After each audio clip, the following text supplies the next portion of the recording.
હાય brain, હું છું કરણ મકવાણાના. આજનું ટોપિક છે કે જે લોકોને સ્ટ્રાઇક આવી ગઈ છે ને એટલે ગભરાઈ જાય છે. તો મિત્રો, હવે તમને વાત કરી દઉં.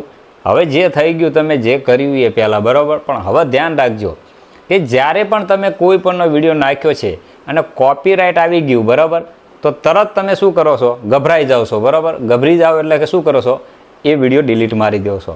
તો મિત્રો, તમારા હવે પછી તમારા એ વિડીયો ડિલીટ મારવાનો નથી. ક્યારે પણ કોપીરાઇટ આવવાના તો વિડીયો ડિલીટ મારવાની જરૂર નથી. તમારા વિડીયો નથી મારવાનો. ભલે યુટ્યુબવાળા ડિલીટ મારી દે કે ફેસબુકવાળા મારી દે, પણ એ વિડીયો તમારે ડિલીટ મારવાની જરૂર નથી. તમે ક્યારે પણ એ વિડીયો ડિલીટ ના કરશો. એનું કારણ શું છે કે જ્યારે તમે વિડીયો ડિલીટ કરો ને તો એ રિવ્યૂ તમે નથી કરી શકતા.